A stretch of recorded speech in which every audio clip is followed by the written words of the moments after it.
Jadi sebenarnya kalau mau berdoa, minta pada 2 malam lebaran itu, karena pintu langit dibuka itu sampai pagi, tidak akan ditutup. Begadang berdoa kalau mau minta, di situ minta memang. Banyak perempuan begadang tapi masak buras. Kan Bu? Iya. Betul-betul itu. Doa itu baca sholawat, kemudian jangan merasakan diri kita sujud di bumi. Rasakan diri kita sujud di hadapan Allah. Dan di saat kau sudah melupakan dirimu, maka di situlah kau minta. Insya Allah. Tembus itu Bapak Ibu sekalian. Saya kasih resepnya, tapi saya tidak amalkan itu. Karena begitu. Bismillahirrahmanirrahim. Assalamualaikum warahmatullahi wabarakatuh. Alhamdulillah ketemu kembali di dalam channel Al-Haji Mukis, channel yang insya Allah akan selalu menampilkan ceramah-ceramah agama yang semoga bisa menjadi ilmu yang bermanfaat dan barokah untuk kita semua. Salawat serta salam selalu kita curahkan atas junjungan baginda Rasulullah Sayyidina Muhammad SAW. Semoga kita semua termasuk dalam golongan orang-orang yang insya Allah mendapatkan syafaatnya kelak di yaumil akhir. Allahumma salli ala Sayyidina Muhammad wa ala ali Sayyidina Muhammad. Assalamualaikum ya Rasulullah.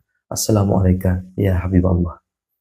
Dimanapun kita berada, semoga kita semua dalam keadaan sehat walafiat, dan apapun yang kita lakukan hari ini, apapun aktivitas kita, semoga kita selalu diberi kesehatan dan kemudahan oleh Allah Subhanahu wa Ta'ala.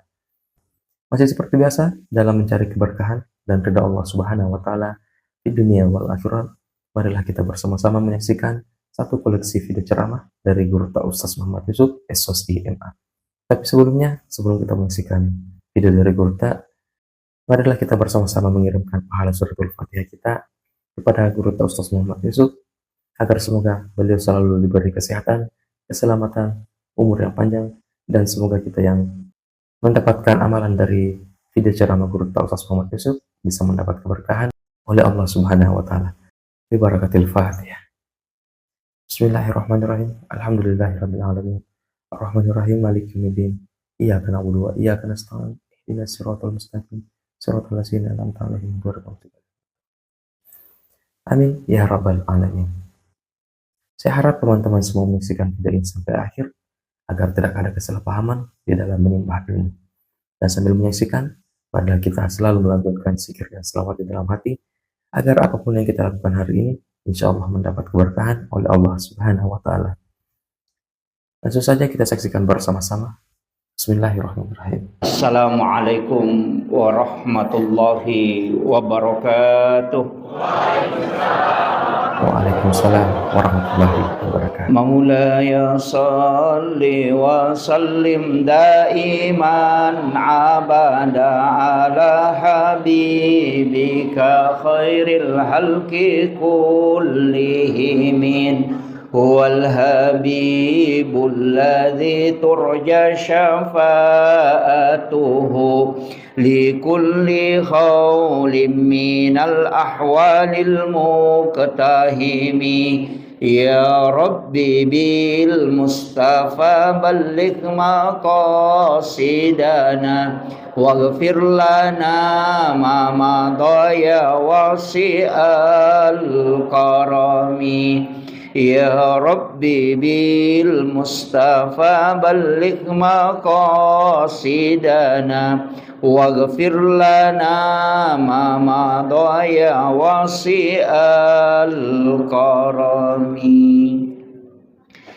Ila khudratin Nabiil Mustafa sallallahu ala sayyidina Muhammadin wa ila jami'il anbiya'i wal mursalin wasyuhada'i wassalihin wal malaikatil muqarrabin wa kulluhum awliya Allah fis samai wa ma fil ardi wal bahr, wa khususan ila Abdul Jawad Khatib Musa Syekh Muhammad Amir, Syekh Nurullah bin Tajuddin Sabandi, Syekhul lillahi lahumul Fatihah. A'udzu billahi minasyaitonir rajim. Bismillahirrahmanirrahim. Alhamdulillahi rabbil alamin arrahmanir rahim maliki yaumiddin. Iyyaka na'budu wa iyyaka nasta'in.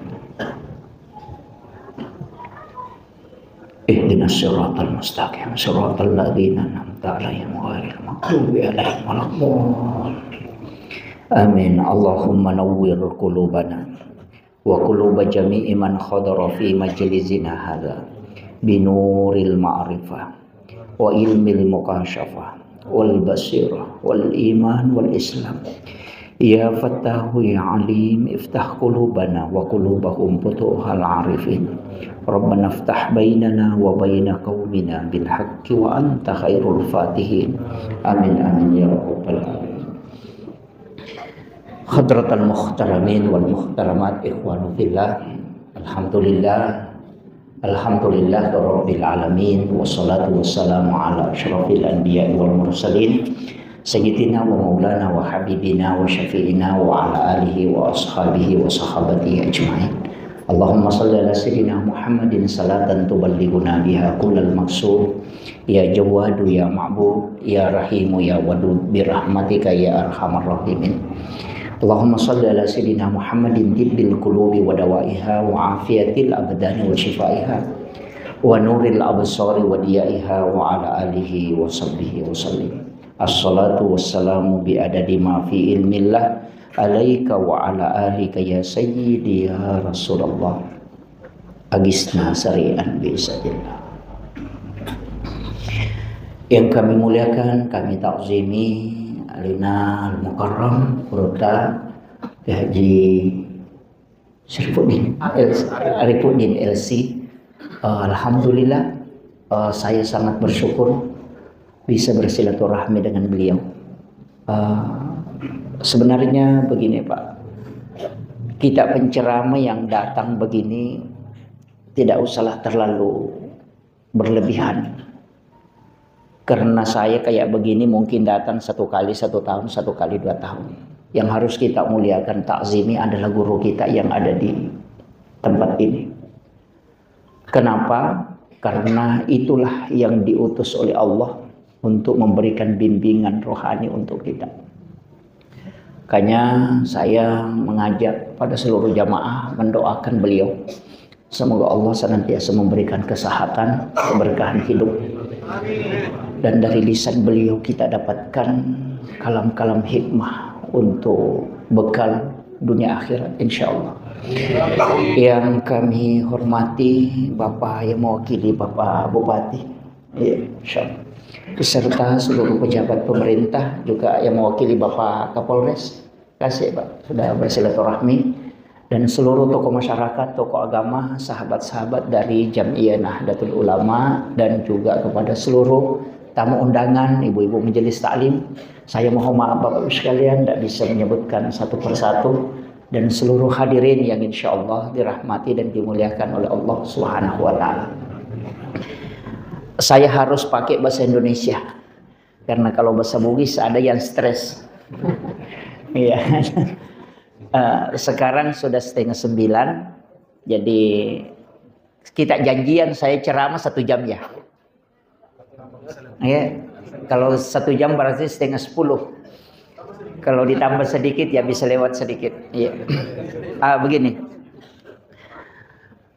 Apa yang disampaikan tadi oleh Guru Ta, bahwa sedapat mungkin ada waktu bersilaturahmi dengan para ulama. Iya. Kenapa? Karena barakah itu sebenarnya ada 2. Ada berkah karena ilmunya kita ambil, ada berkah karena bersilaturahmi dengan orangnya. Yang banyak sekarang mulai muncul itu karena ada tradisi pesantren yang jabat tangan kemudian cium tangan, itu banyak disalahkan. Ini dulu sedikit saya ambil pengantar. Itu banyak orang tidak paham kenapa para santri itu mencium tangan gurunya. Dan tradisi kami di pesantren begitu. Itu karena mereka tidak paham. Yang kita cium itu bukan tangannya sebenarnya. Cuma itu adalah lahiriahnya. Jadi itu adalah wasilah. Kenapa? Karena di tangan beliau guru mulia kita itu pernah bersentuhan dengan tangan gurunya. Dan gurunya yang pernah bersentuhan dengan tangan yang kita cium itu juga pernah bersentuhan dengan tangan gurunya. Itu sampai bersentuhan dengan tangan sahabat Rasulullah, sampai ke Khulafaur Rasyidin, dan sampai ke baginda Rasulullah SAW. Itulah yang disebut dengan sanad barakah. Jadi mencium tangan itu bukan tangan yang pada hakikatnya sebenarnya yang kita cium. Tapi yang kita cium itu adalah mengambil barakah dari tangan yang pernah menyentuh tangannya baginda Rasulullah secara tersambung. Itu. Kemudian yang kedua, kenapa kita ngaji penting datang begini? Kan di YouTube bisa. Tadi Guru Tas sudah sampaikan, kalau di YouTube itu ya bisa kita tidak pakai baju apa, pakai handuk saja atau baring-baring sambil mendengarkan. Kemudian kita ambil ilmunya. Kalau ketemu begini, mata penceramah atau wajah penceramah yang kita lihat itu adalah wajah yang pernah memandang wajah gurunya. Dan wajah guru yang pernah dipandang itu juga memandang wajah gurunya. Itu pandangannya sampai tembus kepada baginda Rasulullah SAW. Itulah pentingnya sanad. Ya. Walaupun hanya sekali. Jadi kayak Ustaz Das'ad, banyak ulama-ulama kita. Kalau apalagi kalau Banteng ini kan, makanya tadi saya tawassul dengan 3 orang. Yang pertama adalah Abdul Jawad Khatib Bungsu, atau dikenal dengan Datuk Ditiro. Kemudian yang kedua adalah Datuk Kalimbungan, Syekh Muhammad Nur, Syekh Muhammad Amir. Kemudian Syekh Nurun Baharuddin Taju Naksabandi. Itu 3 orang sebenarnya adalah muassis yang merupakan pembawa agama Islam di sini. Itu tidak boleh dilupakan. Karena mereka itulah yang menyembangkan ilmu agama sehingga masyarakat Banteng ini bisa tahu Islam. Itu tidak boleh hilang itu. Mesti kita doakan. Karena beliau itu adalah waliullah. Wali itu bisa memberi syafaat. Orang yang bisa memberi syafaat itu kan pertama baginda Rasulullah. Yang kedua syafaat Al-Quran. Yang ketiga syafaat anak perempuan. Siapa yang meninggalkan 2 atau 3 anak perempuan ahli ibadah kata Nabi, maka ibu bapaknya tidak disentuh api neraka. Tapi anak perempuan, bukan anak laki-laki. Jadi yang punya anak laki-laki mohon maaf. Belum ada jaminan. Kemudian syafaat itu adalah syafaat ulama. Makanya guru-guru kita itu dipatihai. Karena ruh itu yang bersilaturahmi. Itu tidak ada batasan. Justru orang meninggal itu ruhnya terlepas seperti burung yang terlepas dari sangkar. Makanya alam kubur itu disebut juga adalah barzah. Tembus pandangannya ke dunia dan pendengarannya tembus. Itu yang banyak orang tidak paham. Sehingga sangat penting. Yang kedua, saling mendoakan dengan para wali itu penting. Supaya kita tersambung dengan itu. Makanya kalau ada sudah menikah, ziarahi kuburnya. Ziarahi makamnya. Datang doakan ulama di situ, kemudian berdoa, ya Allah berikan anak-anak dan keturunan sebagai keberkahan sebagaimana berkah yang kau berikan kepada ulama ini. Itu namanya tawassul. Kalau minta langsung ke orang yang meninggal, itu namanya tawassul. Itu yang musyrik. Jadi tidak boleh langsung kasih tahu, ini penganu, saya ini mintakan saya keselamatan. Tidak boleh. Yang boleh itu, ya Allah berikan aku keberkahan anak-anak dan keturunanku, berikan keberkahan sebagaimana berkah yang kau berikan kepada ulama ini. Dalilnya jelas, ihdinas siratal mustaqim, siratal ladzina an'amta alaihim. Di situ tidak mengatakan siratal nabi, siratal malaika, siratallahi, tidak. Tapi mengatakan siratal ladzina an'amta, berarti jalannya orang-orang yang kau beri nikmat. Bukan jalannya para nabi. Karena nabi kita mengambil ilmunya itu dari al-ulama. Ini penting. Itu pengantar. Ini baru pengantar, Pak. Saya belum masuk ke intinya. Supaya kita paham dulu kenapa kita ngaji. Kemudian yang kedua, saya sebenarnya senang ceramah berdiri. Tapi kenapa saya duduk? Itu karena pesan mursyid. Ceramah duduk itu, kalbu penceramah itu lurus dengan kepala jamaah. Jadi kalbu kita itu lurus. Maka untuk mengambil ilmu barakahnya, makanya kalau tariqah itu pasti duduk. Nah, itu. Dulu saya senang ceramah kalau berdiri, agak mobile enak. Tapi mursyid kami mengatakan enggak. Kalau kau sampaikan ilmu hakikat, jangan berdiri, duduk. Nah, makanya pengajian di pesantren itu kiainya duduk, enggak berdiri. Itu sebenarnya sampai ke Rasulullah seperti itu. Nah, makanya mimbar ini seperti ini kan podium sebenarnya bukan dari Islam itu. Yang podium kita itu adalah yang mimbar duduk itu. Kemudian duduk sila di atasnya. Itulah yang sebenarnya. Kemudian kalau mimbar khutbah itu kan naik dari depan. Bukan dari belakang. Tapi itu tidak masalah karena kita ambil sama-sama dengan mihrab. Makanya saya lihat tadi. Ini sebenarnya saya tidak bisa kalau tidak sampaikan. Kalau menurut mazhab Syafi'i. Ini tempat imam makruh mendekati haram. Itu tempat imam tidak boleh diangkat naik. Dia lebih baik di bawah, tempat makmumnya di atas, dibanding dengan imam yang diangkat tempatnya naik. Itu mihrab imam itu mestinya lurus. Itu makruh mendekati haram. Makanya makruhnya Imam Syafi'i itu 2. Ada makruh tansi, ada makruh adab, ada makruh hukum. Kayak memotong kuku jenazah, itu makruh hukum. Kalau makan minum pakai tangan kiri itu makruh adab. Iya, jadi ada dua itu. Jadi makruh hukum mendekati haram, itulah yang sebenarnya yang tempat imam ini tidak boleh diangkat naik. Itu yang kalau di fikihnya Syafi'i, itu harus saya sampaikan. Tapi tetap dipakai, tidak masalah. Cuma saya harus sampaikan. Nanti kalau bangun masjid, kasih rata saja. Nah, itu kuncinya. Jadi tidak usah dipermasalahkan, nah, kan gitu. Nanti bilang imam, oh jadi masalah ini, oh enggak. Itu penting. Jadi kalau kita bicara fikih ya fikih, ya kan gitu. Kemudian ini luar biasa. Tadi saya sedikit bincang-bincang dengan Guru Tak, gerakan sedekah subuh itu penting. Saya ingin sampaikan dulu begini. Kenapa ada waktu istimewa? Ini dulu. Kenapa disebut sedekah subuh? Kenapa bukan sedekah duha? Sedekah duhur, kan gitu. Kan ada yang protes itu, oh sedekah kapan saja tidak masalah. Begini, Allah itu menetapkan sesuatu ada yang istimewa. Al-Quran, dari 114 surah, itu ada beberapa surah yang istimewa. Surah Yasin disebut jantungnya Al-Quran. Surah Al-Ikhlas disebut sepertiga Al-Quran.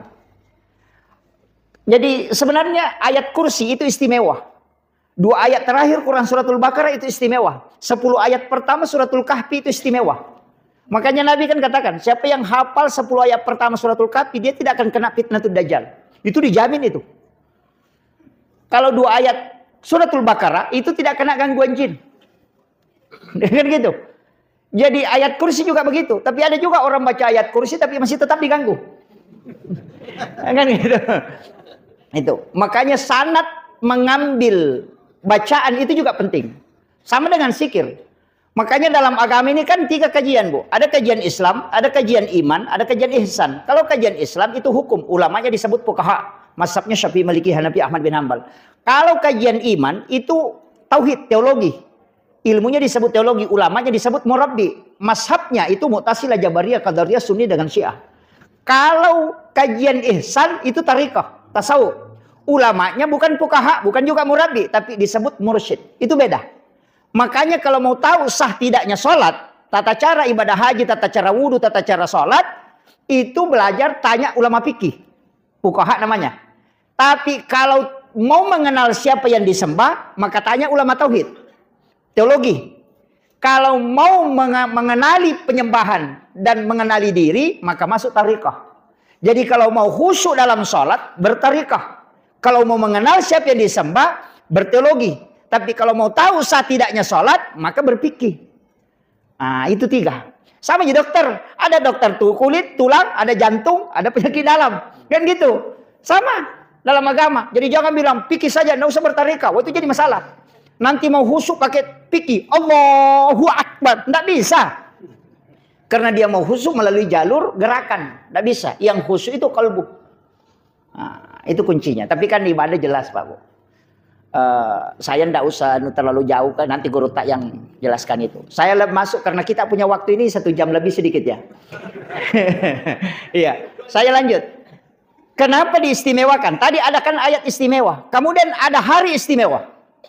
Kalau dalam 1 tahun kan ada 4 bulan yang disebut bulan haram kan. Dalam bulan haram ini ada waktu istimewanya. Setiap bulan haram itu ada waktu istimewanya. Kemudian ada hari yang istimewa, hari Jumat. Tapi kalau dalam 1 tahun itu 5. Malam 1 Rajab, malam nisfu Sya'ban, malam 9 Zulhijjah, malam 10 Zulhijjah, malam 1 Syawal.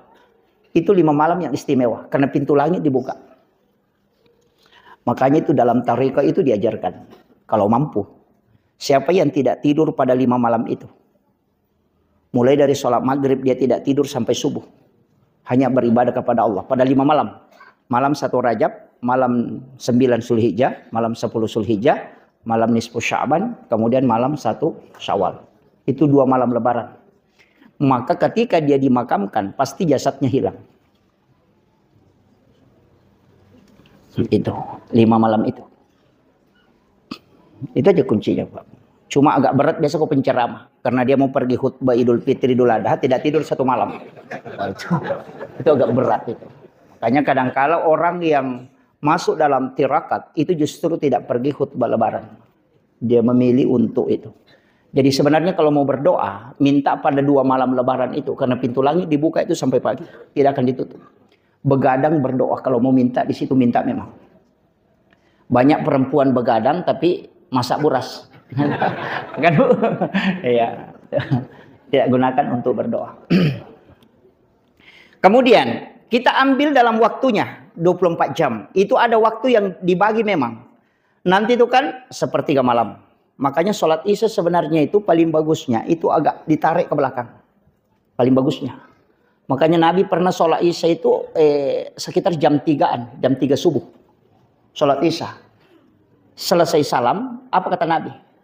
Saya tahu kau menunggu aku tadi. Dan saya sengaja tidak keluar. Itu bukan sholat tarawih, itu sholat isya. Apa kata Nabi? Seandainya aku tidak mengkhawatirkan untuk umatku kalau memberatkan, justru sholat isya yang seperti ini yang lebih bagus. Tapi jangan coba-coba masjid ini sholat isya jam 3. Nanti dibilangin ajaran sesat. Nah itu kan gitu. Iya. Kenapa? Karena Nabi tahu di sepertiga malam itu doa mustajabah. Bukan di awal malam. Itu. Makanya kalau ada taklim antara maghrib isya, kalau sudah sholat maghrib kemudian ada ceramah, biarkan lewat, sholat isya tidak masalah. Tidak masalah. Justru ditarik ke agak larut malam itu lebih baik. Kadang-kala orang kalau sudah masuk isya langsung angkat tangan. Woi, sudah masuk isya, berdosa tinggalkan. Oh tidak. Itu orang tidak paham hadis. Ini penting saya sampaikan supaya kita ngajinya betul. Iya, makanya ada ulama itu tidak anukan, tapi jangan menunda sengaja menunda waktu sholat itu kalau tidak ada yang uzurnya, kegiatannya. Misalnya kita kegiatan ada taklim, ada kegiatan, tidak apa-apa. Iya.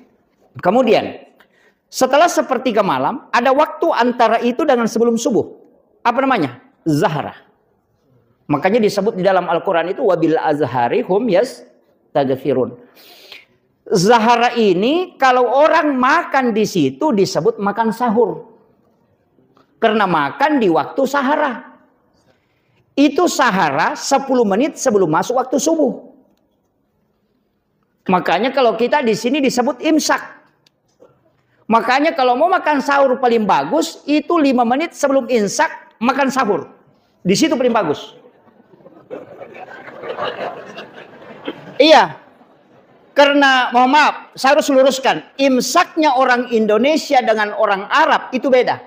Kalau orang Arab mengatakan imsak berarti itu sudah masuk subuh. Kalau orang Indonesia mengatakan imsak itu tinggal 10 menit. Masih ada waktu. Karena orang Arab itu mudah diatur. Kemudian makanannya kurma dengan roti. Kalau kita Indonesia makan nasi. Kalau imsaknya bersamaan subuh banyak yang batal puasanya. Kenapa? Karena baru kalau ambil nasi, lama itu baru habis. Makanya dikasihlah jeda 10 menit untuk amannya. Kan gitu. Itu ulama Indonesia itu Pak, itu metode Indonesia itu murni itu. Sama gitu, makanya tidurnya orang berpuasa itu ibadah. Orang Arab itu marah itu. Masa orang tidur dibilang berpahala? Iya, kalau di Arab kan tidak ada yang lihat. Padang pasir. Kalau di Indonesia banyak yang nonton. Makanya satu-satunya perbuatan yang tidak ada dosanya itu tidur. Kan begitu. Makanya disebut ibadah karena tidak ada dosanya. Makanya ulama mengatakan an-naumu tarkul haram. Tidur itu meninggalkan keharaman. Karena orang sholat itu masih bisa berdosa. Kalau panjang sekali bacaan imamnya baru jengkel. Apa ini imam tidak mau ruku? Itu bisa berdosa itu. Tapi kalau tidur itu tidak ada dosanya. Makanya kalau ada orang puasa selesai sholat subuh tidur sampai duhur. Bangun sholat duhur tidur lagi sampai asar. Bangun sholat asar, tidur lagi. Nanti 5 menit sebelum buka baru dia bangun. Insya Allah tidak ada dosanya, tapi tidak banyak pahalanya. Nah kan gitu. Itu aja kuncinya. Nah, makanya kan disebut wabil azhari hum yastaghfirun. Itu perintah langsung dalam Al-Quran. Dan di waktu sahara hendaknya kalian beristighfar. Maka kalimat yang paling bagus kita baca di waktu menjelang masuknya subuh adalah istighfar. Bukan taubat. Istighfar ya. Istighfar itu kan bahasa Arab. Istaghfarah. Menutup yang nampak. Kalau taubat bahasa Arab juga. Taba ya tubuh taubatan. Kembali. Jadi jangan bilang saya sudah istighfar berarti sudah bertaubat. Tidak. Lain. Taubat itu mengingat kesalahan. Kembali mengingat kesalahan. Itu namanya taubat. Jadi kembali. Taba ya tubuh taubatan. Tapi kalau sudah membaca astagfirullah berarti menutup kesalahan. Sama kalau kita menulis di kertas, ada tulisan salah, kita mengambil tip X, baru kita tip X. Itu tulisan tertutup, tapi tidak hilang. Masih ada di dalam. Itulah makna istighfar, menutup yang nampak. Tidak menghapus. Jadi istighfar itu tidak menghapus dosa, dia cuma menutup. Yang menghapus dosa itu al-afu. Allahumma innaka afuun tuhibbul afwa fa'fu anna. Makanya di Ramadan itu dipakai zikir al-afu. Yang kedua kalau sholat, Rabbi ghafirli warhamni wajaburni warfa'ni warsuqni wahdini wa'afini wa'fu anni. Itu kuncinya. Makanya itu kalau sholat, selesai sholat ringan badan. Masuk waktu sholat terasa berat. Tapi ketika sudah salam kayak ada beban yang lepas. Itu karena wa'fu anni.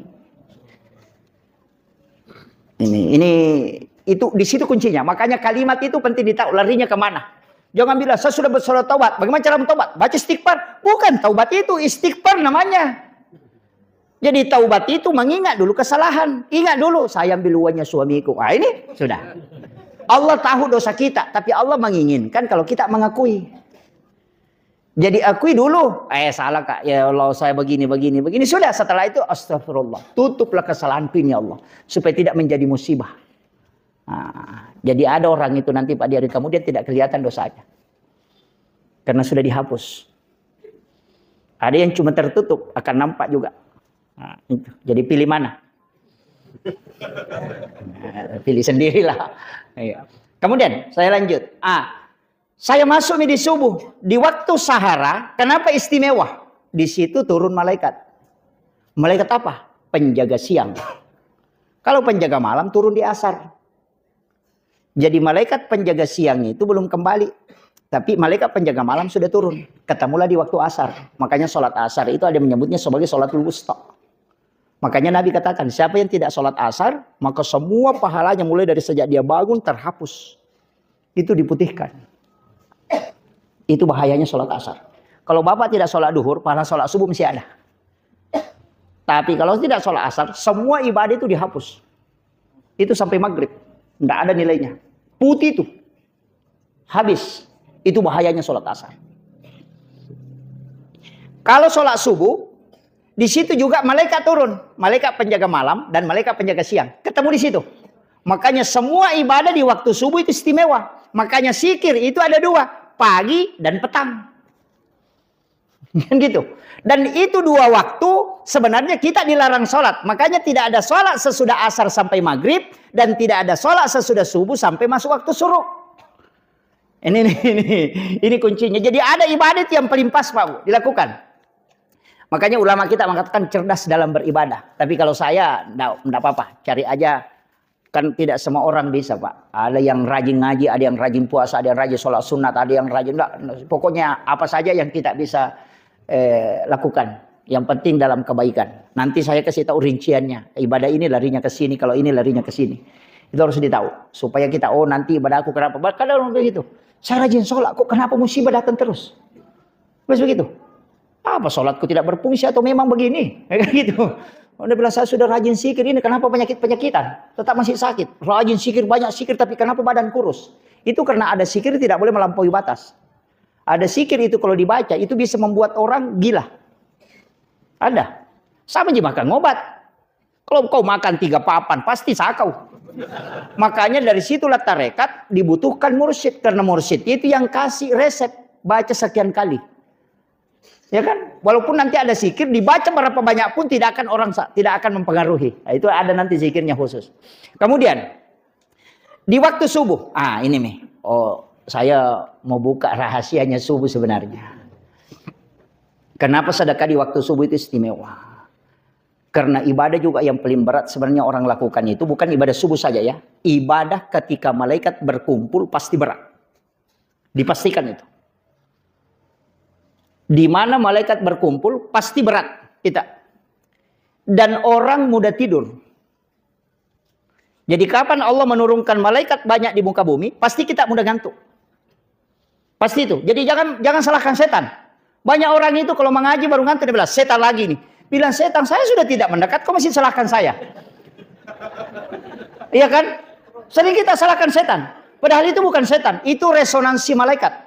Yang membuat kita tenang, sakinah, sehingga kita mudah tidur. Coba kapan kita mudah ngantuk? Yang pertama ketika mengaji. Kadang baru 3 lembar, 4 lembar, itu baris sudah tidak lihat. Mana baris atas ini, mana baris bawah. Itu bukan setan, itu bukan jin. Tapi itu karena malaikat rahmat berkumpul, hati kita terresonansi. Sehingga itu kita tenang, mudah sekali tidur.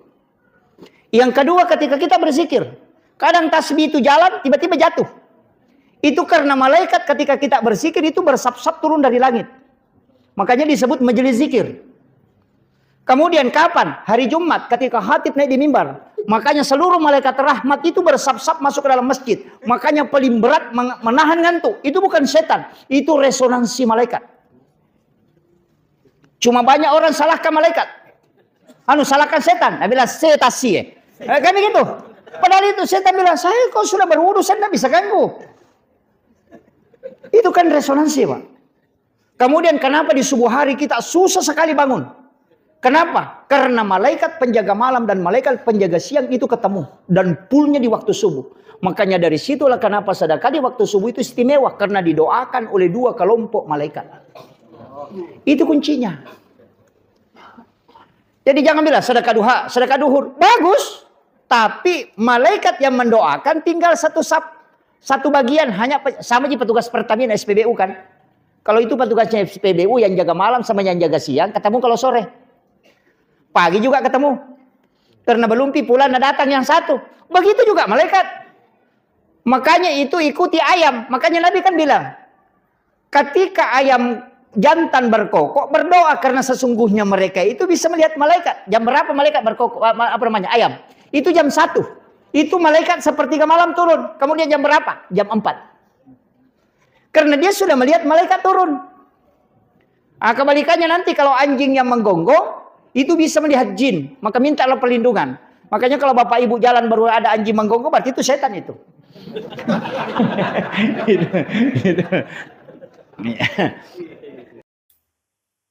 Yang baru bergabung di channel Lahaji Bugis, kami ucapkan selamat bergabung dan selamat menyaksikan. Jangan lupa like dan subscribe-nya. Dan yang sudah subscribe, terima kasih banyak. Semoga Allah Subhanahu wa Ta'ala membalas kebaikan teman-teman semua dengan rezeki dan pahala yang melimpah. Insya Allah. Amin ya rabbal alamin. Bila video ini serasa bermanfaat untuk kita, mungkin kiranya bisa bermanfaat juga bagi orang-orang di sekitar kita. Silahkan bagikan video ini kepada kerabat kita ataupun di media sosial kita semua. Semoga kita semua bisa mendapatkan percikan amal jariah karena telah membagikan kebaikan-kebaikan berupa ilmu yang insya Allah bermanfaat bagi siapapun yang menyaksikan. Saya harap kita semua menyaksikan video ini sampai akhir, agar tidak ada kesalahpahaman di dalam menimba ilmu. Dan semoga kita bisa mendapatkan satu amalan dari ceramah yang disampaikan oleh Guru Ustaz Muhammad Yusuf. Sebenarnya di situ kuncinya. Makanya ibadah di waktu subuh ini istimewa. Kemudian kita lari ke sedekahnya. Ini baru sedekah tadi istilahnya, baru waktunya ya. Kenapa kita memilih? Kenapa juga disebut Jumat Berkah? Kan ada kan? Di sini ada Jumat Berkah Pak Kiai. Mulai ada Jumat Berkah. Itu jangan gratis Pak. Masalah juga itu. Orang miskin yang sedekah, orang naik mobil Fortuner yang makan. Salah itu. Ya kan? Kalau kalau Jumat Berkah itu bikinkan celengan, tetap disimpan tapi bikin celengan. Tulis di situ, mari berpartisipasi untuk berjumat berkah. Jadi dia misalnya ambil makanan, dia masukkan uang 5.000. Nanti itu dipakai lagi tambah paket tahun bulan Jumat berikutnya. Jadi itu supaya tidak habis. Kalau kita gratiskan dan berhenti orang kasih masuk, berhenti juga cuma berkahnya. Tapi kalau ada uang orang sedekahkan, jadi jangan mengajak orang menikmati saja sedekahnya orang, tapi ajak juga dia untuk bersedekah. Itu penting. Karena banyak Jumat Berkah itu macet gara-gara begitu. Awalnya 100 paket. Datanglah mobil Fortuner ambil, mobil Innova ambil, orang kaya ambil, makan. Pak Kiai juga sih nggak ambil. Itu jadi masalah. Padahal yang sedekah orang miskin. Ya. Setelah itu berhenti masuk habis. Tapi kalau dijual, misalnya harganya satu bungkus nasi 10.000, kita jual 2.000 rupiah. Hasil penjualannya itu sebenarnya tidak dijual. Itu uang dipakai untuk menambah paket Jumat Berkah. Itu penting. Tapi itu juga agak berat. Kadang orang kalau disuruh sedekah berat, ya, karena ada memang tahu kikir orang itu. Jadi itu kuncinya. Kemudian waktu-waktu istimewa, sedekah subuh. Sebenarnya Bapak Ibu sekalian, ini penting saya sampaikan. Kenapa sedekah itu dianggap istimewa? Kan ada dua itu. Yang pertama, kebaikan secara umum. Itu disebut man jaa bil hasanati falahu asyru amsalihha. Siapa yang melakukan satu kebaikan, maka akan dibalas menjadi 10. Itu kalau kebaikan. Tapi kalau ayatnya sedekah, masalul ladzina yunfikuna amwalahum fi sabilillahi kamasali habbatin ambatat sab'a sanabila fi kulli sumbulatin mi'atu habba. Jadi lain ya. Jadi kalau orang bilang sedekah itu umum, karena sedekah itu bisa bukan materi. Makanya Nabi mengatakan tabassumu ka fi ahika laka sedekah. Tersenyum kepada saudara itu sedekah. Iya, sedekah itu. Tapi dia tidak mengatakan impak, karena kalau impak itu berarti sudah bicara harta. Kalau bilang sedekah, mendoakan orang sedekah. Makanya itu sedekah yang paling bagus itu kalau hari Jumat. Allahumma ghafirlil muslimina wal muslimat wal mu'minina wal mu'minat al ahya'i minhum wal amwat. Itu sedekah itu. Mendoakan orang, itu sedekah. Jalan ke masjid itu sedekah. Berzikir itu sedekah. Salat sunnah duha 2 rakaat, sedekahnya tubuh kata Nabi. Itu sedekah itu. Jadi jangan bilang sedekah ini nanti uang. Tapi kalau bicara impak, baru lain. Makanya ayat sedekah itu, siapa yang melakukan satu kebaikan dibalas menjadi 10. Tapi kalau bersedekah dengan materi, ayatnya masalul ladzina yunfikuna amwalahum. Di sini ada petani ya? Padi. Ada ya? Itu perumpamannya seperti itu. Satu butir benih padi yang ditanam itu naik, tumbuh bisa sampai 100. Bahkan bercabang nanti banyak butir-butir padi yang lahir. Itu perumpamaan yang diambil oleh Allah. Iya. Makanya petani ini tidak boleh mengeluh. Jangan bilang sedikit di rezeki. Mana sedikit? 2 ember kau kasih turun 10 karung kau dapat. Tidak sedikit itu. Baru kau bisa mengeluh kalau 10 karung kau kasih turun baru 2 ember kau dapat. Itu baru bisa kau mengeluh. Selama 2 ember kau kasih turun atau 3 ember kau tabur baru kau dapat 5 karung, 10 karung. Jangan mengeluh, nah masih lebih banyak itu kau dapat. Kan biasa begitu. Oh, ini enggak paham aja resep sedekah ini. Kenapa kuncinya nanti lari ke sedekah itu? Begini. Orang yang meninggal pun seandainya dikasih kesempatan untuk hidup kembali, tidak ada yang dia mau lakukan kecuali sedekah. Bukan haji, bukan umrah. Padahal kalau antrian haji kan banyak kan? Berapa tahun kalau dibantainya nih Pak? Wih, lama betul itu. Jadi kalau baru lahir anak itu nanti S3 baru bisa berangkat haji. Iya. Tapi saya kasih tahu, ada doa itu. Sujud terakhir dalam sholat, baca sholawat, baru baca. Allahumma rzuqni ziyaratal haramain. 7 kali. Itu doa Pak, saya tidak baca.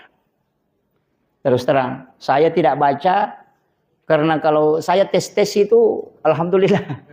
Saya sudah 9 kali dikasih hadiah umrah tapi tidak ambil. Bahkan ada yang kasih haji furoda itu suami istri saya tidak ambil. Jadi ada beberapa tempat itu dari Kalimantan dari Papua ada yang langsung, Pak Ustaz KTP tak, saya mau daftar untuk umrah. Saya bilang mohon maaf, saya sudah terima, insya Allah pahalanya sudah sampai. Itu. Jadi itu kalau doa saya baca, doa itu kadang 1 minggu 2 minggu ada lagi yang tawarkan, berhenti lagi saya baca. Terus terang Pak, makanya itu doa saya tidak pakai. Iya. Jadi makanya saya betul-betul itu doa itu baca sholawat, kemudian jangan merasakan diri kita sujud di bumi. Rasakan diri kita sujud di hadapan Allah. Dan di saat kau sudah melupakan dirimu, maka di situlah kau minta. Insya Allah. Tembus itu Bapak Ibu sekalian. Saya kasih resepnya. Tapi saya tidak amalkan itu. Karena begitu. Kalau tanya kenapa tidak terima umrah, ya itu diri saya sendiri. Nah, ini ada beberapa alasan kami dari Thariqah tidak menerima itu. Kalau di mursyid itu sering sampaikan, jangan datang kalau bukan Rasulullah yang panggil, itu yang berat. Ketika kau bermimpi ketemu Rasulullah dan diajak, maka kau datanglah. Tapi sebelum diajak jangan berangkat. Wah itu berat itu kalau di mursyid mereka itu. Iya, jangan. Jadi ada beberapa ulama kita itu yang mengajarkan seperti itu. Tapi itu tidak bisa diikuti. Nanti tidak umrah-umrah itu. Iya. Kalau Pak Kiai ini luar biasa. Iya. Kemudian, kenapa sedekah ini istimewa Pak? Ada beberapa hadis itu. As-sadaqatu tarfa'ul bala, da'u mardakum bis sedekah. Itu kan sedekah itu bisa menolak bala. Da'u mardakum bis sedekah. Obati penyakitmu dengan sedekah. Jarang-jarang hadis itu mendahulukan fungsi baru perintah. Jarang-jarang. Jadi dia mengatakan dau mardakum. Obati penyakitmu. Bis sedekah, dengan sedekah. Kenapa sedekahnya di belakang? Kenapa penyakitnya di depan? Ini jarang hadis begitu, Pak. Kebanyakan itu kan as-sadaqatu. Dari dulu kan as-sadaqah. Sedekah itu menolak bala. As-sadaqatu tadfa'ul maitatu su'. Sedekah itu menolak kematian mendadak, kematian jelek. Jadi tapi kenapa ini ada didahulukan? Dau mardakum bis sedekah. Obati penyakitmu dengan sedekah. Itu agak lain. Tapi saya buka sedikit ya. Ada sedekah yang punya standar. Standar sedekah itu ada 5. Ada yang mengatakan 4, tapi saya lebih cenderung pakai yang 5. Ya. Sedekah yang paling rendah ini, tidak ada di bawahnya. Dikasih orang, baru kita mencaci. Ya lengi tena teman noko-noko. Itu bahasa Jepannya. Dikasih orang, baru kita mencaci dia. Jadi sedekah yang diikuti perkataan yang tidak baik. Karena fungsi sedekah cuma 2. Ini harus paham. Kenapa itu tidak ada gunanya? Karena fungsi sedekah itu cuma 2. Yang pertama, menyambung silaturahmi. Yang kedua, menggembirakan orang. Itu fungsinya sedekah. Itu fungsinya. Kenapa sedekah itu menyuruh kepada karib kerabat? Karena disuruh menyambung. Jadi menyambung silaturahmi, menyambung hubungan. Yang kedua, menggembirakan orang. Nah, kalau dikasih orang baru dimarahi, itu terputus dua-dua. Kan begitu. Jengkel Tommy berarti tidak senang. Kemudian terputus. Nah bilang, apa sudah nakasih baru nama Raiki. Tidak datang itu. Artinya terputus. Karena fungsi sedekah itu cuma 2. Menyambung silaturahmi. Kemudian yang kedua menggembirakan orang. Ketika 2 fungsi ini hilang. Maka sedekahmu tidak ada gunanya. Kan itu. Makanya diatur dalam agama. Lantanalul birra hatta tumpiku mimma tuhibun. Itu jelas. Makanya kalau mau kasih orang yang bagus. Jangan bilang, bau-bau ini ya. Kasih ini nama kaji itu. Kalau mau kasih. Oh itu jadi masalah itu. Karena tidak senang orang ketika dikasih. Makanya standar yang kedua sedekah riya. Itu nomor 2. Sedekah riya. Sedekah riya itu tidak dapat pahala sedekah. Tapi bisa dapat pahala dari satu sisi. Kenapa? Ketika kita sedekah ke orang kemudian kita riya. Itu tidak dapat pahala sedekah. Sedekah riya itu sia-sia sedekahnya. Tapi nanti ketika orang yang dikasih sedekah itu senang. Kita dapat pahala. Bukan sedekah pahala. Tapi sedekah menggembirakan umatnya Rasulullah. Itu ada doanya. Nabi mengatakan, ya Rob, berikan pahala kepada umatku yang menggembirakan umatku.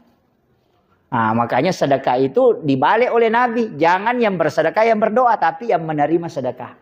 Karena kalau yang sedekah bisa riya, doanya tertolak. Tapi kalau yang menerima sedekah tidak mungkin riya. Nah, itu kuncinya. Nah, itu kaidahnya, makanya Nabi balik itu. Minta. Nabi Isa kan dia yang berdoa. Nabi Musa diminta berdoa ketika sudah sedekah. Untuk umatnya Rasulullah dibalik. Yang berdoa yang menerima.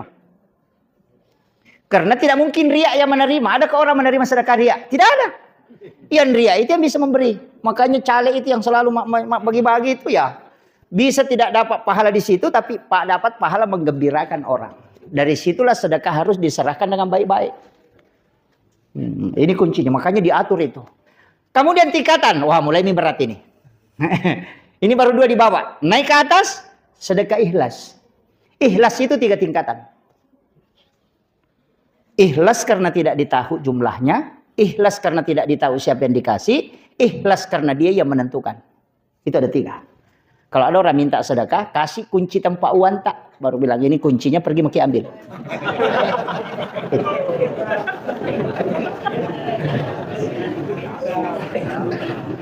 Berani kira-kira. Kenapa? Karena kita curiga. Kalau nak habisi, kan itu. Berarti masih engkau menganggap sesuatu ada nilainya ketika kau hadapkan kepada Allah. Itu tidak mudah. Orang yang masih menganggap uang itu bernilai, maka dia susah pasti memberikan. Atau dia menganggap dia yang mendapatkan uang itu, maka dia susah. Tapi kalau dia yakin ini dari Allah dan saya kembalikan kepada Allah. Itu paling gampang. Atau sekalian melihat kertas itu tidak ada gunanya. Bahwa ini tidak ada, ini hanya kertas, silahkan ambil kembali. Makanya kalau ada orang dikasih kertas 10 lembar, baru kasih uang 100.000 10 lembar, kasih masuk di laci, itu kertas kalau cukup 10 hari kita pergi minta, pasti tidak kasih ke itu. Karena bilang tidak ada gunanya. Tapi kalau uang 100.000 yang 10 lembar, wah tidak mau kasih ke itu. Kenapa? Karena dia menganggap ini bernilai. tidak akan menjadi sufi seseorang ketika dia masih menganggap ada nilainya sesuatu. Itu berat itu. Nah, itu enggak usah pakai itu ya, nanti stres kalau itu. Ambil tingkatan kedua, tidak mengetahui jumlah sedekah. Bagaimana caranya? Ketika celengan lewat, satukan uang di saku, ada uang 100, ada uang 50, 20 ribu. Ketika celengan lewat, ambil satu lembar, jangan lihat uang berapa. Masukkan ke dalam celengan, jangan pernah ketahui berapa jumlahnya. Itu hadis qudsi.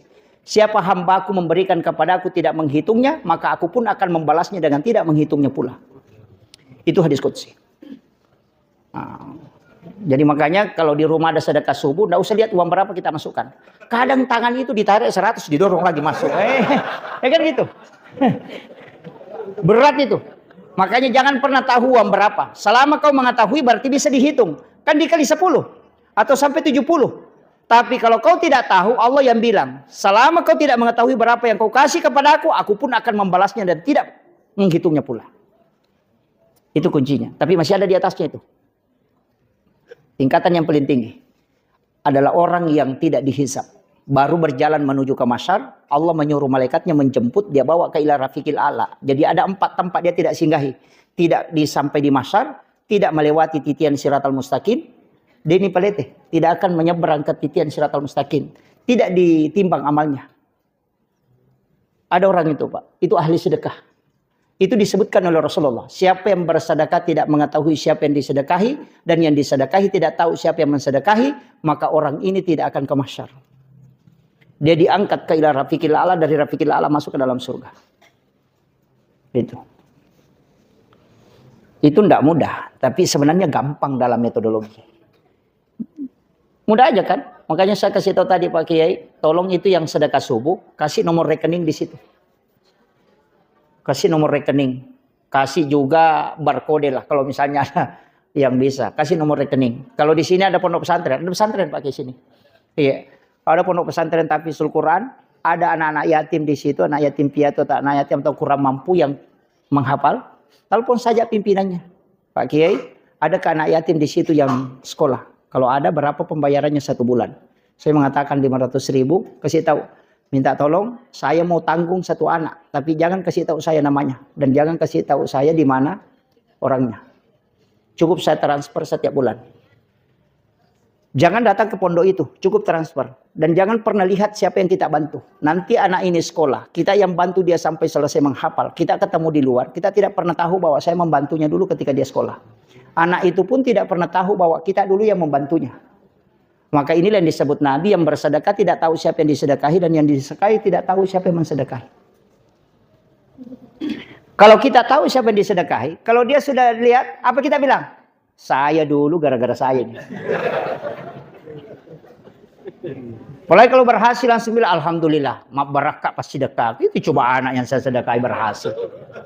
Atau anak itu tidak memperhatikan kita. Apa kita bilang? Wah, tidak bisa, tidak tahu diuntung, tidak berterima kasih. Nah, saya dulu yang bantu tidak begitu, seandainya bukan saya, itu jadi masalah.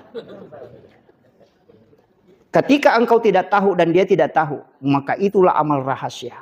Dan masuklah tadi dau mardakum bisedekah. Ketika ada penyakitmu dokter tidak bisa sembuhkan, tidak bisa obati, dia sudah angkat tangan, ambil air wudu, sholat sunnah hajat 2 rakaat, hadapkan itu amalanmu. Itu tembus dari langit. Itu yang dipakai para ulama. Itu yang disebut dengan bertawassul dengan amal soleh.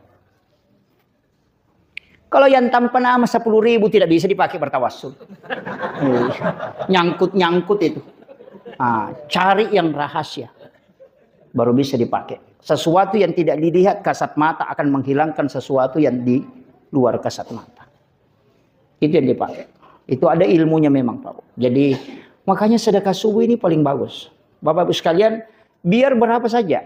Pak Kiai, kalau kita bisa hadirkan 1.000 kaleng di Bantaeng, 100.000 saja 1 kaleng, berarti 10 juta itu dalam 1 bulan. Kan begitu? Kan mudah. Ya gampang sekali hitungannya. Kalau 2.000 kaleng beredar, kan luar biasa Pak. 10.000 saja. Kalau 100 kan, kalau 1.000, 10 juta ya. Berarti kalau 100.000 dan 1.000 kaleng, 100 juta. Iya, itu sudah selesai Pak persoalan. Makanya orang miskin itu dari situ kita bantu. Kemudian kenapa kita mesti ada dalam bentuk sembako bukan dalam bentuk uang? Makanan yang dimakan orang itu Pak Bu, 40 hari 40 malam baru habis di perut. Makanya sedekah makanan itu istimewa. Makanya orang tua dulu kita begitu. Setiap acara itu pasti panggil Pak Imam. Ada namanya baca doa selamat dengan baca ada orang meninggal kan? Di sini masih jalan. Ya, baca apa namanya kalau di sini apa namanya? Mapasabi. Untuk orang meninggal dengan orang hidup ya. Kalau orang meninggal itu naik ke atas. Misalnya kedua orang tuaku dan para leluhurku supaya dapat semua. Jangan bilang saja bapakku nenekku, itu terlalu singkat. Kasih semua ke atas. Jadi doa ini kami peruntukkan untuk misalnya kedua orang tuaku dan para leluhurku. Dapat semua itu ke atas. Kalau baca doa selamat, anak-anak dan keturunanku ke bawah. Jangan bilang saja anakku, nanti cucu nakal. Karena tidak masuk di doa. Makanya Nabi itu mendoakan anak-anak dan keturunannya. Itu kuncinya. Makanya itu dua kunci itu. Orang dulu itu pintar sekali.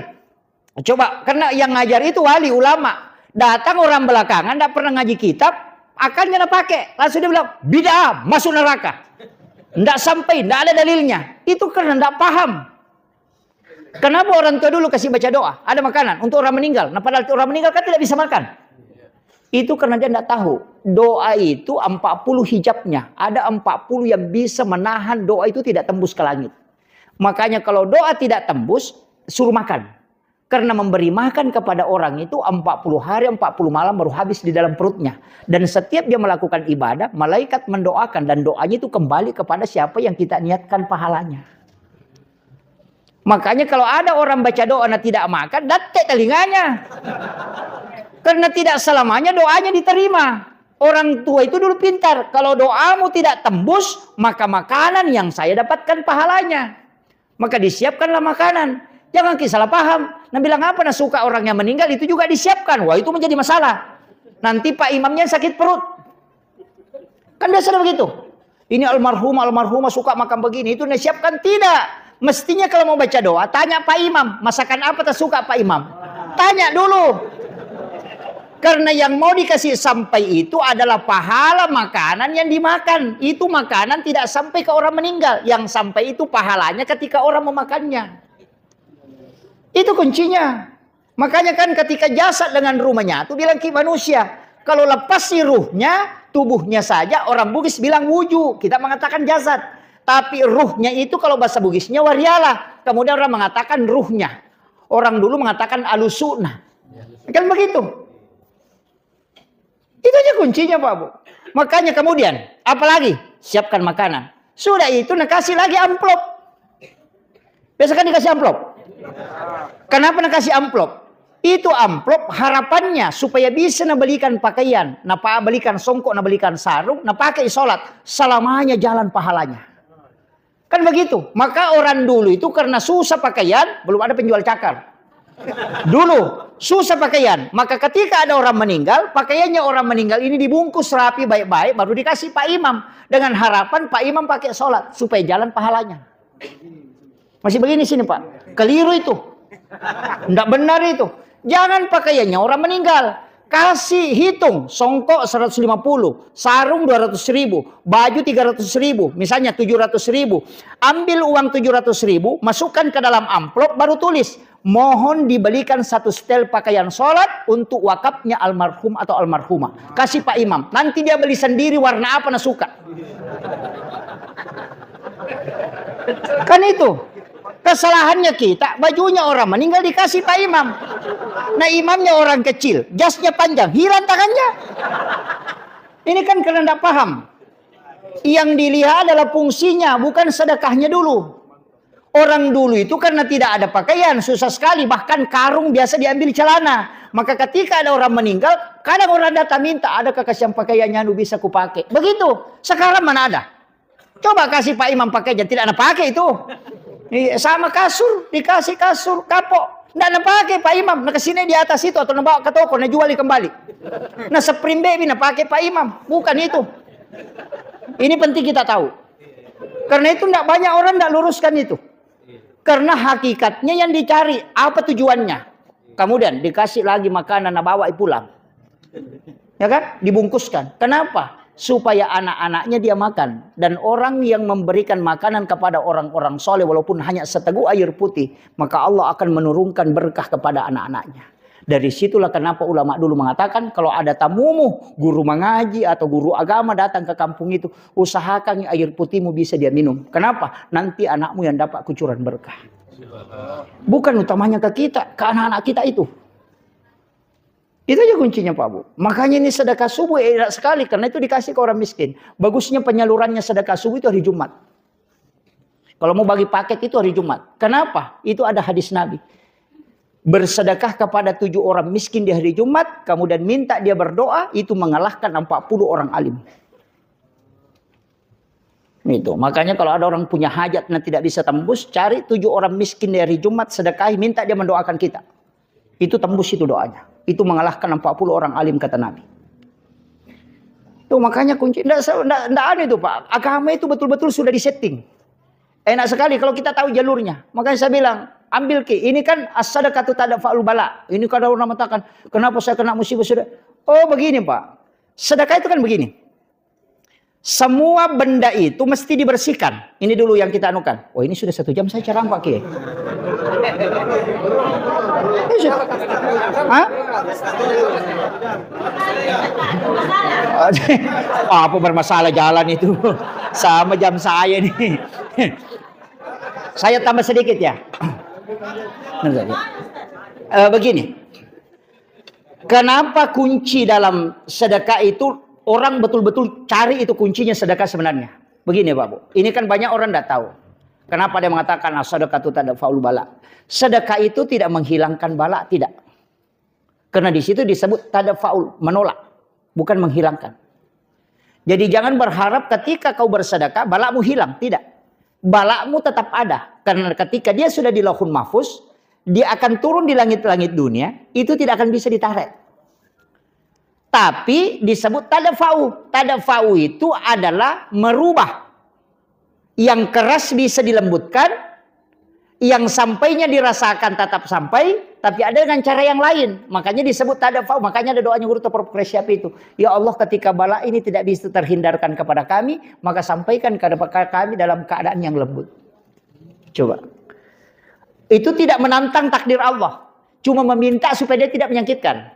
Makanya ada orang itu Pak, mimpi kebakaran rumahnya, mimpi ditikam, mimpi kecelakaan. Sebenarnya itu sudah ditakdirkan kena musibah itu.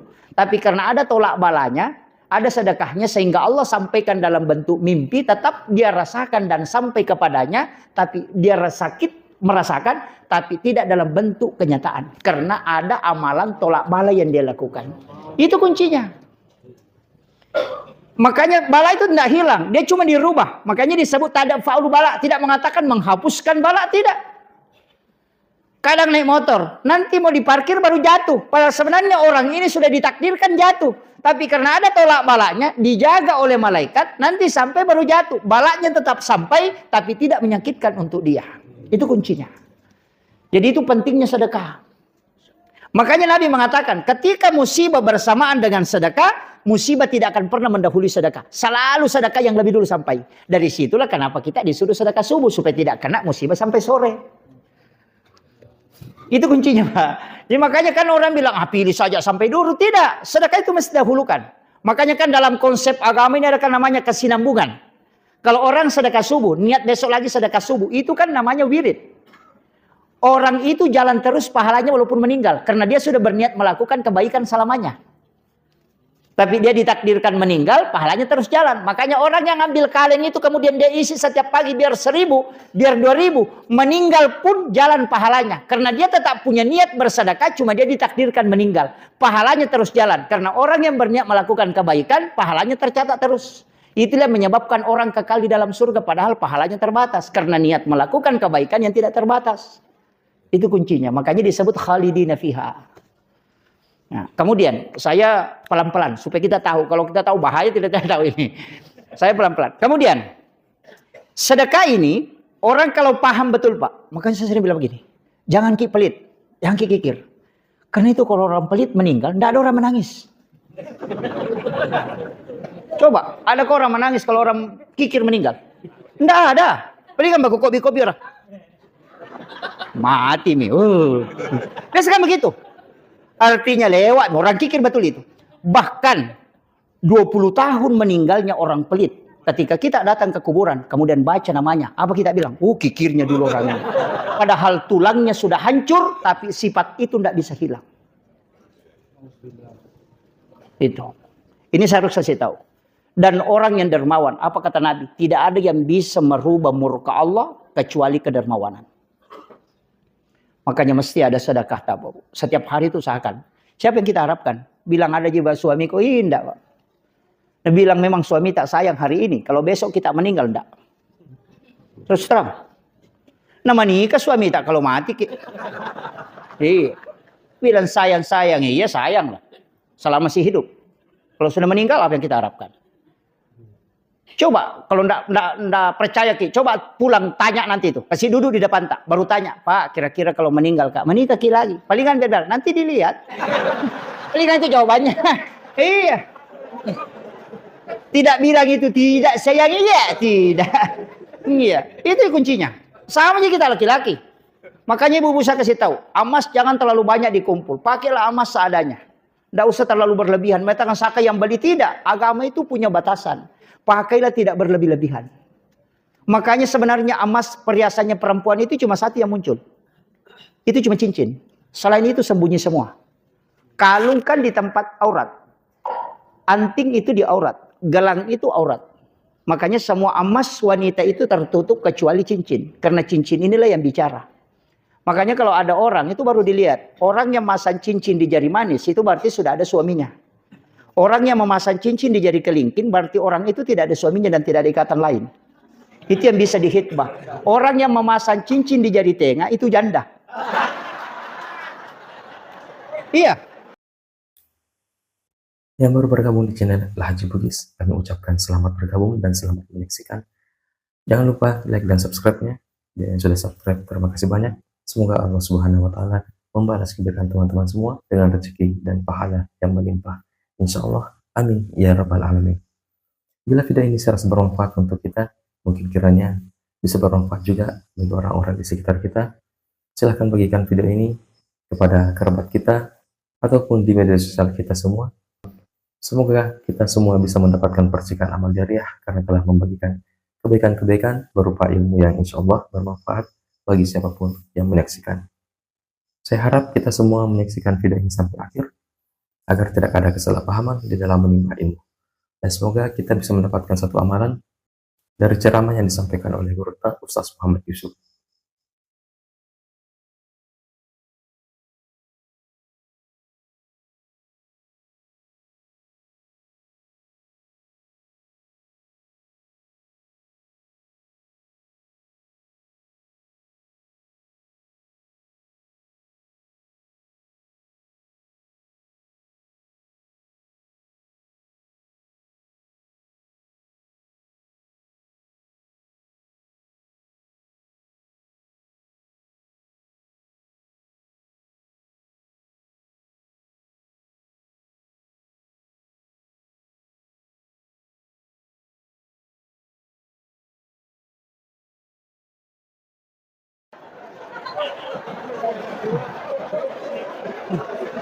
Kenapa Bu? Iya. Iya. Dan orang yang memasang cincin di jari telunjuk itu sudah ada yang menghitbah tapi belum menikah. Makanya dia bilang sudah ada jodohnya. Makanya orang dulu itu hanya melihat sepintas tangannya wanita, dia sudah tahu ini orang ada yang menghitbah, ini ada suaminya, ini masih bersih, ini janda. Itu bisa ditahu. Makanya itu yang nampak. Nah sekarang perempuan pasangin semua cincin. Ada jadi masalah. Iya, kalau orang paham. Tanya ulama dulu, bukan begitu. Itu sebenarnya tradisi yang bicara. Dan kenapa cincin pernikahan itu ada di jari manis? Bukan di jari telunjuk atau bukan di ibu jari. Karena satu-satunya jari yang diangkat tidak bisa jauh itu cuma jari manis. Kalau jari telunjuk itu bisa jauh, jari tengah itu bisa jauh. Jari kelingking itu bisa jauh, tapi jari manis itu tidak bisa jauh. Itu karena itu ikatan batin. Nah, itu kuncinya. Jadi ada semua. Makanya kalau orang belajar hikmah, itu kan ada ilmu hikmah itu, Pak Bu. Cuma ini jarang kita buka. Kalau ilmu hikmah ini dibuka bahaya juga, karena kadang orang takut-takut. Padahal sebenarnya kan kajiannya ada. Sama kan begini, saya kasih tahu, tidak apa-apa saya bongkar sebagian. Ini kan sebenarnya ilmunya para wali dulu. Cuma saya dapat ilmu ini dari guru tak aja. Bukan saya belum penelusuran dalam, enggak. Itu karena diajari aja. Begini, saya kasih tahu. Tapi tidak mutlak ya. Tapi hampir semua, itu 90 sekian persen. Ketika dalam rumah tangga itu, anak pertama perempuan, maka kebanyakan itu yang meninggal pertama adalah istri. Ketika anak pertama adalah laki-laki, maka suami yang pertama meninggal. Ini enggak ini ya. Itu tidak 100%, tapi 90 sekian persen itu benar. Makanya disebut ilmu hikmah. Makanya misalnya kita bersaudara, saya 5 bersaudara, anak pertama misalnya perempuan, siapa yang dulu meninggal dalam rumpun keluarga kita itu? Bisa diperiksa dalam diri kita, periksa keluarga kita, periksa tetangga kita. Dan itu 90 sekian persen itu benar, Pak. Makanya disebut ilmu hikmah, bukan ilmu paten. Yang kedua, ketika anak pertama perempuan, maka sifat jelek ibunya pasti diambil. Tapi sifat baik bapaknya melekat di situ. Jadi kalau mau tahu sifat anak pertama, ambil sifat baik bapaknya, ambil sifat jelek ibunya. Itulah sifatnya anak pertama. Kalau anak kedua kebalikan, sifat jelek bapaknya, tapi sifat baik ibunya. Makanya ditahu. Ulama kita dulu itu sudah tahu itu aturan-aturannya. Bahkan mulai dari pintu rumah itu dia sudah ukur. Kalau begini di sini pintu rumahmu, biar bagaimana kau mencalonkan diri jadi pemimpin tidak bisa. Dia sudah tahu bahwa pintu ini memang hanya untuk pintu orang melarat. Pintu ini untuk pedagang. Pintu ini, itu ada. Bahkan ukuran pintu itu diambil ukuran tangan. Ukuran jendela itu diambil ukuran mata ke telinga. Sehingga ketika ada pencuri baru dia sentuh jendela, itu langsung goyang matanya. Dia bilang ada pencuri di sini. Itu karena dia ukur pakai mata. Makanya orang dulu bilang, saya simpan jendelaku di mataku. Dan saya simpan pintuku di tanganku. Itu dia bilang. Dan itu ilmu hikmah, Pak. Itu ilmu ada memang sejak dulu. Cuma ini tidak dibongkar. Sama dengan badik. Orang mengukur badik itu dengan kepala masing-masing. Cuma lebih modern itu biasa pakai tangan, hitungan. Padahal sebenarnya pakai kepala. Kalau ada badik ditarik itu pakai ukuran tali di kepala. Kemudian ditarik, bikin badik sepanjang itu.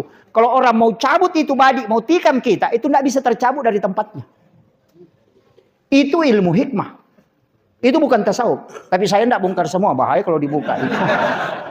Iya. Pak Kiai biasa, saya kalau biasa lewat di beranda, saya banyak juga mendengarkan, belajar dari beliau. Alhamdulillah bisa bersilaturahmi dengan beliau malam ini. Jadi kita penceramah itu begitu, Pak. Tidak pernah berhenti belajar.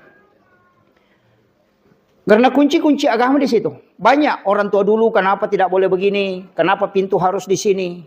Itu kan kalau pintu rumah kalau ditarik dibagi 9, kemudian diletakkan di sini pintu ulama, kalau di sini pintu ini. Kalau orang masuk di sini ada, biar warung. Kalau kau buka warung, nah di sini kau simpan pintumu, tidak akan singgah pejabat di situ. Orang miskin yang selalu singgah makan di situ. Dia ada itu, Pak. Makanya orang ukur itu. Jadi segala sesuatu ada yang diatur. Dia mengatakan, kalau begitu takdir Allah, tidak. Takdir itu mengikuti proses, semua proses. Tidak bisa kau kenyang kalau kau tidak makan. Makanya datang ke dokter minta obat, kau berobat. Tapi jangan minta kesembuhan sama dokter. Tapi minta untuk mengobati. Makanya yang bisa menyembuhkan itu adalah Allah. Manusia itu mengobati. Makanya tidak ada dokter itu menulis menyembuhkan penyakit kanker. Tidak ada. Yang menulis itu mengobati penyakit kanker. Jadi kalau mau berobat ke manusia, kalau mau sembuh minta kepada Allah. Itu beda. Adakah dokter dibantain tulis menyembuhkan penyakit kanker? Tidak ada. Dan itu dokter memang tidak ada yang pintar, Pak Bu. Kecuali dokter hewan. Kalau dokter manusia itu tidak pintar. Karena tanya aja juga, apa mau sakit? Gitu. Ya kan? Mestinya kalau pintar kan tidak usah tanya. Dia tanya, bagaimana nunya, sakitnya, di mana sakitnya, bagaimana kencingnya, bagaimana. Langsung tanya.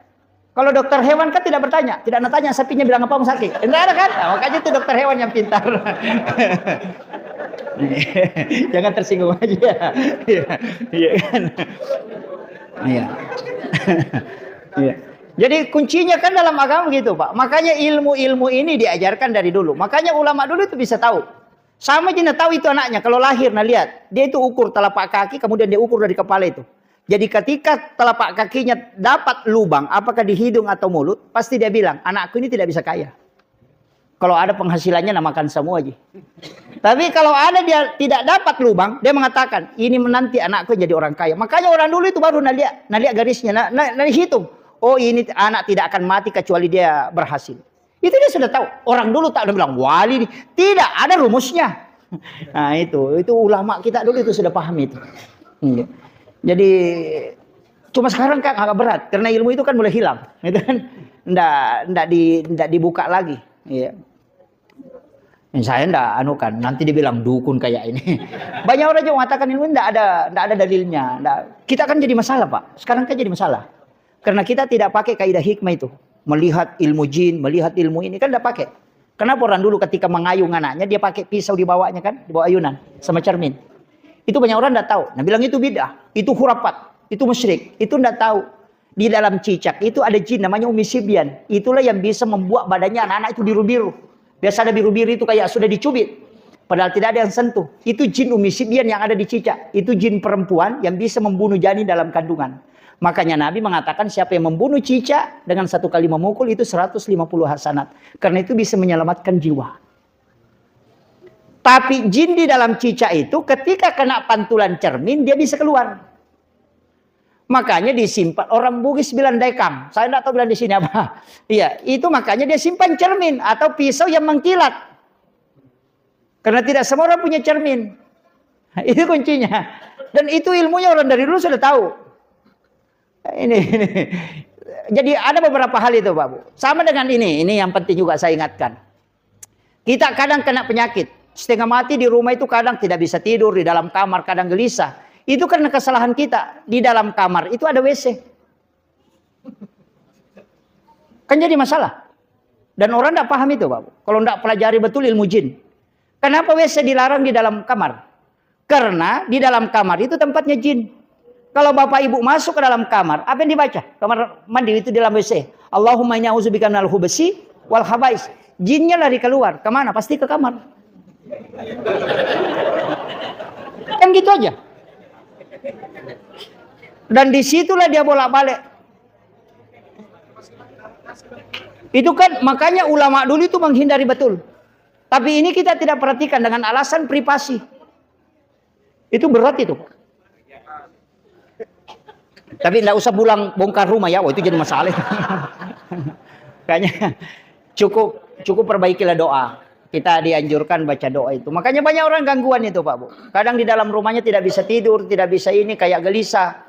Ketika dia keluar justru di ruang tamu di atas kursi dia bisa tidur, tapi dalam kamarnya itu kan gangguan jin, itu kan panas.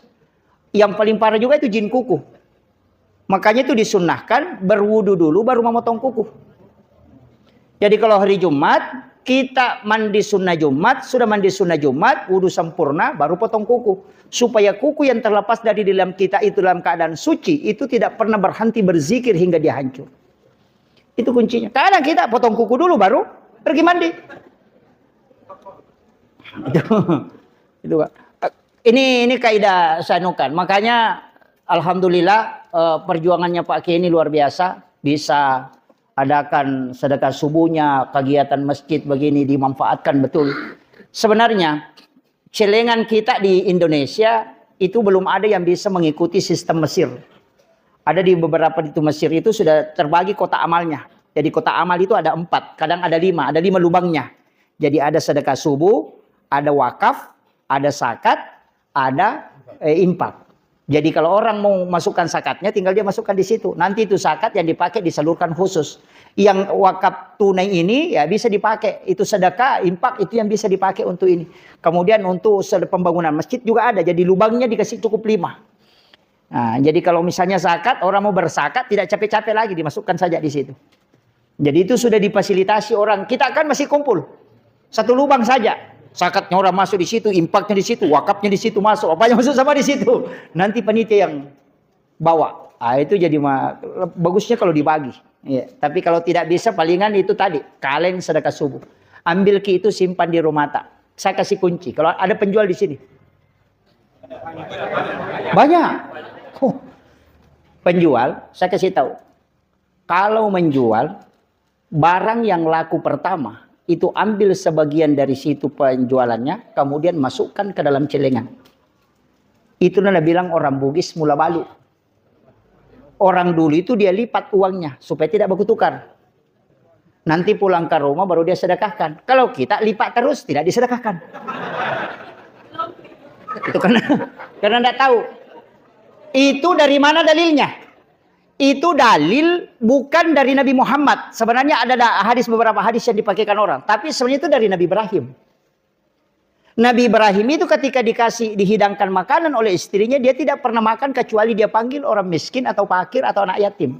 Dia keluar itu jalan kaki cari orang, dia temani. Nanti dia kasih makan dulu orang itu baru dia makan. Karena tidak pernah memakan sesuatu kecuali dia bersedekah ketika diberikan rezeki oleh Allah. Maka ketika Nabi Ibrahim dibakar di dalam api 40 hari 40 malam itu tidak terbakar. Makanya kalau tempat jualannya tidak mau terbakar oleh api, lakukan itu sebagaimana yang dilakukan oleh Nabi Ibrahim. Karena api itu cuma sifatnya membakar. Ketika dicabut oleh Allah tidak akan membakar. Itu kuncinya. Dan itu banyak orang tidak tahu, Pak. Makanya orang Bugis bilang mula balu. Makanya dia tidak mau kasih gratis. Itu yang penjualan pertama pas buka jualannya. Kemudian ada orang beli mungkin 10.000, ambil 5.000 atau 2.000, titip. Ya Rob, saya kembalikan rezekiku yang pertama untuk keselamatan dan kemudahan rezekiku. Kembali itu. Tidak ada orang bangkrut kalau itu lakukan. Sebenarnya kalau mau buka usaha itu ada 4 kuncinya, Pak. Yang pertama paling bagus itu adalah uang mahar. Misalnya menikah ki, kemudian ada mahar uang, mau ki buka usaha, minta ke istri tak, biar 100.000. Itu tak pakai sebagai awal memulai usaha. Karena di dalam mahar itu Allah menyimpan barakah. Nah bilang tidak ada Ustaz. Lewat mi menikah ki lagi. Kasih tahu istri tak, wah tidak ada dulu.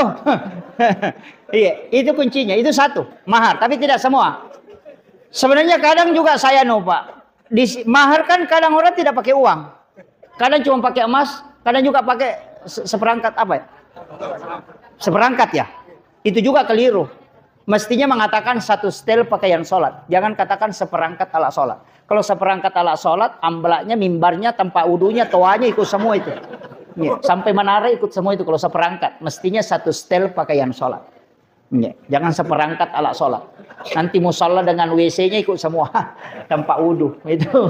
Iya, jadi pakai 1 setel pakaian sholat. Kemudian emas. Tapi usahakan ada uang. Nanti itu dipakai buka usaha. Itu. Kemudian yang kedua, kalau mau buka usaha, uang yang kita mau pakai, pastikan uang itu sudah disakati. Kalau tidak cukup kena zakat, keluarkan 2,5%. Nanti kalau sudah terbuka usaha tak ada semua barang, hitung harga barang, sedekahi 2,5% lagi. Bersihkan 2 kali. Istilahnya orang Bugis, namona tunu te api de tonan re api. Karena api itu memakan yang kotor. Nah, sedekah dan zakat itu membersihkan. Kalau bersih sesuatu tidak akan mungkin terbakar. Itu api cuma lewat. Tapi bagaimanapun berapa kali kau bersihkan rumahmu bersih tidak ada kotorannya. Kalau di dalamnya hakikatnya kotor akan terbakar. Itu aja kuncinya Pak. Api itu kan tidak membakar kalau bukan kotoran. Makanya zakat itu disebut membersihkan. Kan itu aja. Dan itu kan cuma 2,5. Tidak banyak. 2,5 zakat keluarkan. Ya makanya saya bilang jangan kayak Bu. Emas itu jangan terlalu banyak dipakai. Nanti kalau meninggal istri kedua yang pakai. Iyalah. Iya. Yang paling parah kita berharap kemana? Kalau tidak ada yang kita sedekahkan.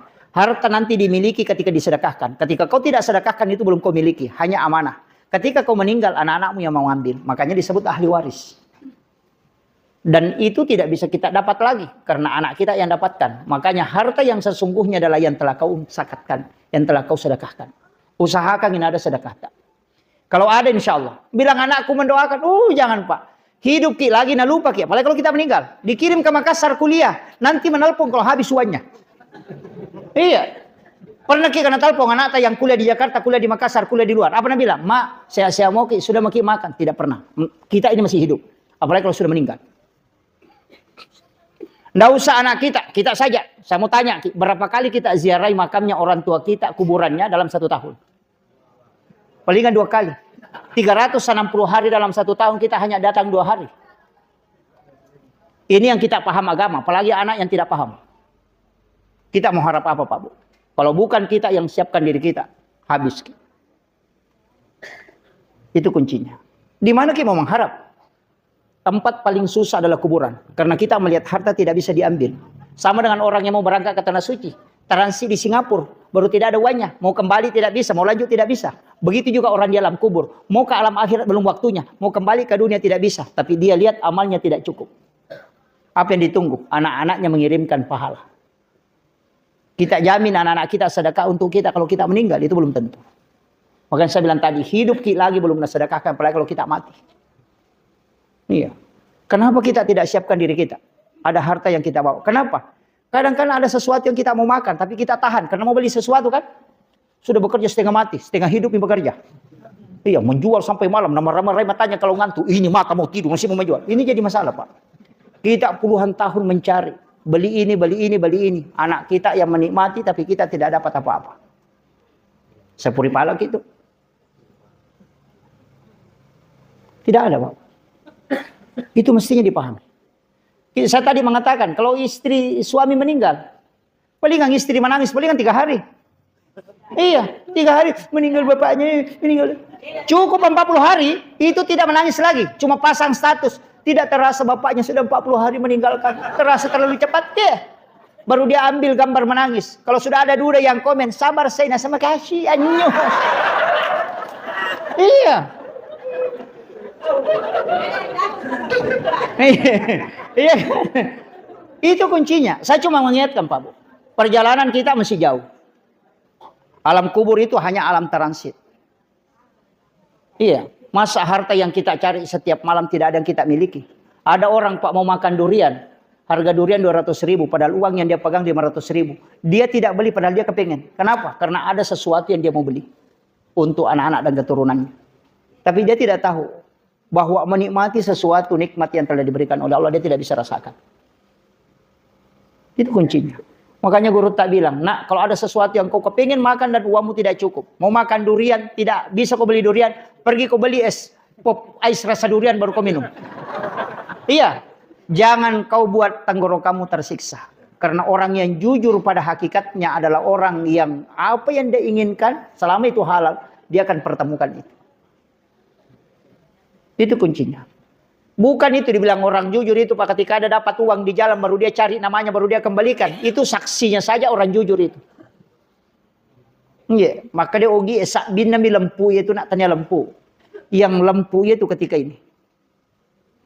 Makanya kaya yang sesungguhnya itu Pak.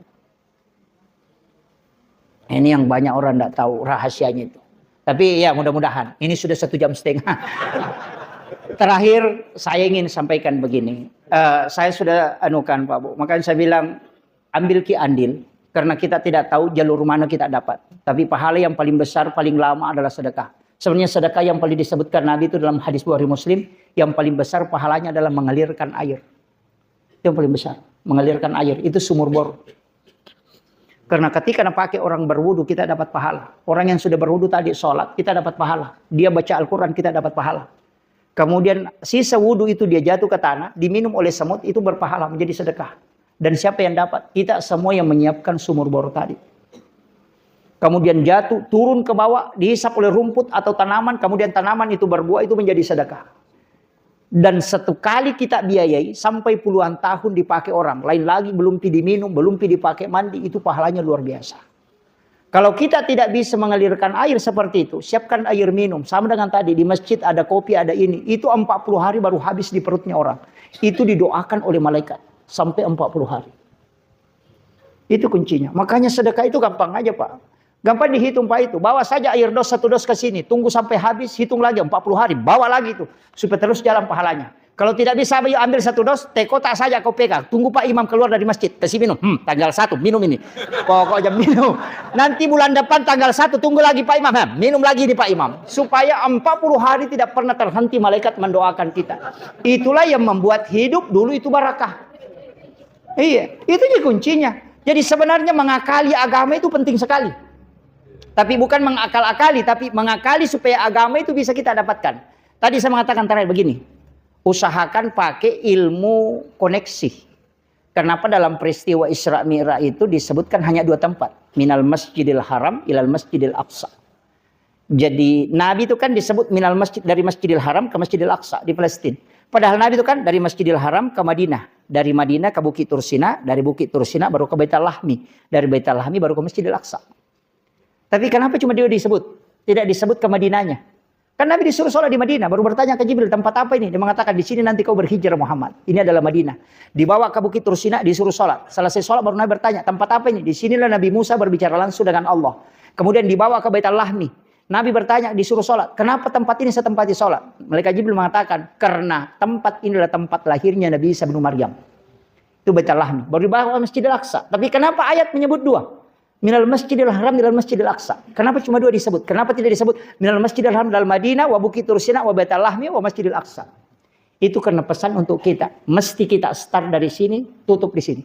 Misalnya kayak saya, Pak, berangkat dari Sidrap. Tadi sholat subuh di Sidrap. Saya sudah sujud terakhir di sholat subuh. Itu saya sudah niatkan memang sholat di tempat ini. Sholat duhur. Jadi ketika saya melakukan perjalanan kemudian kecelakaan dan meninggal di jalan, Allah itu cuma tanya malaikatnya, dia dari mana dan mau kemana. Dia mengatakan dia dari sholat subuh di masjid ini dan dia mau pergi bantaing sholat duhur. Itulah Nabi bilang orang Bugis sampai jat tepat tuh. Itu yang banyak orang tidak tahu, Pak. Setiap putaran ban mobil atau langkah kaki atau tarikan napas itu semua zikir. Kenapa? Karena dia menuju ke sholat.